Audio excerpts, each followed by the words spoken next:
Shin ka taɓa samun kanka ka koyi wata sana'a ko an koyar da kai wani kasuwanci ka ji kamar nan da sati ɗaya, nan da wata biyu ko nan da wata uku ko nan da shekara ɗaya za ka zama kamar Dangote saboda yanda aka koyar da kai wannan sana'ar? Ko kuma ka taɓa ji ka kai a ƙwaƙwalwanka ka ga wani dama na wani kasuwanci, ma'ana ka ƙirƙiri wani sabon kasuwanci da kake ganin cewa yanzu idan ka bar aikinka kawai ka sa ma kasuwancin nan kuɗi shi kenan nan da wata biyu, wata uku za ka zama kamar Dangote? Shin ka taɓa jin haka? Jama'a barkanmu da warhaka, barkanmu da sake kasancewa. A yau muna cikin darasi na uku a cikin wannan littafin nan na Small Business Big Money, littafin marubucin nan Akin Alabi. Kuma idan ba a manta ba, muna babi ne na farko a cikin littafin, babin da ya wa laƙabi da kafin ka bar wannan aikin da kake yi ka fara kasuwanci. Kafin ni ma na bar aikin da nake yi in ce zan fara kasuwanci, me ya kamata na sani? Idan ba mu manta ba a baya, mun ga dalilai ɗai-ɗai har guda uku da ya sa ni da kai muke so mu fara yin kasuwanci. Dalili na farko shi ne da yawan mu ba ma son ubangida, ba ma son mu zama muna ƙarƙashin wani. Dalili na biyu shi ne ba ma son aiki na tsawon lokaci tun daga 7 ka je aiki har zuwa 8. Dalili na uku shi ne muna son mai kuɗi da wuri. Waɗannan su ne dalilai da muka gani a wannan babi da ya wa sharan fage da kafin ka bar aikinka ka fara kasuwanci. To a yau za mu shiga wani dalili na huɗu da ya sa muke son mu fara yin kasuwanci. Wannan dalilin shi ne na koya wani sabon kasuwanci ko na ga wani dama na wani kasuwanci ina son in fara yi. Yake cewa na ga wani damar kasuwanci ko na koyi wani kasuwanci da yanzun nan nake so in shiga in sa kuɗina in bar aikin da nake yi in shiga in fara yin sa, bai wadatar ba, shi kaɗai bai wadatar ka bar aikinka ka fara yin kasuwanci ba.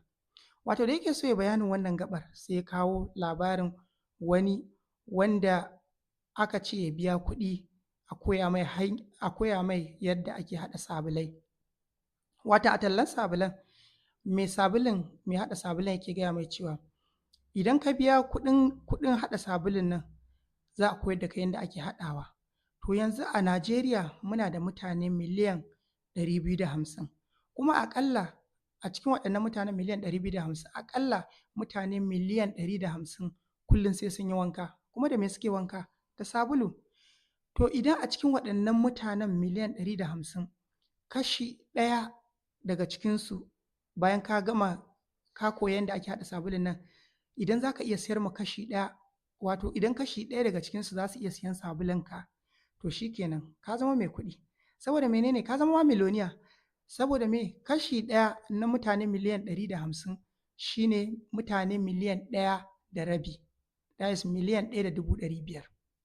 To idan mutane miliyan 1.500,000 za su dinga amfani da sabulunka suna wanka kullum, ai shi kenan ka zama miloniya. Ya ce to an koyar da shi wannan sana'ar, an koya mai haɗa sabulan komai da komai kuma ya biya an koya mashi.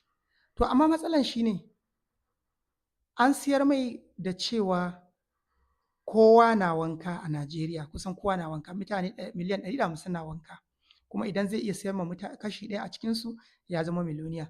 Amma matsalan abin da ba a siyar mai ba a nan shi ne ba a koyar da shi cewa akwai kamfanonin sabulai da suka wuce adadi ba a Najeriya. A yanzu kamfanonin sabulai kala-kala idan ka fara irga su wanda suke Najeriya kai kanka baka san adadinsu ba. Ya ce to yanzu ba a koyar da shi yaya zai ɓarar da waɗannan kamfanonin ba.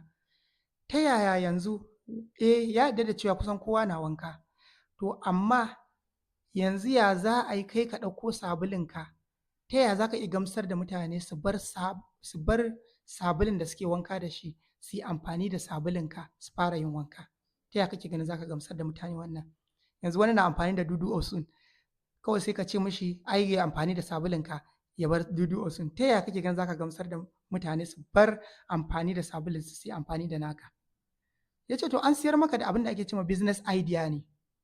Business idea aka siyar maka, to amma ba a koyar da kai yanda za ka shiga kasuwar ba, kuma mutanen da za ka haɗu da su ma a kasuwar.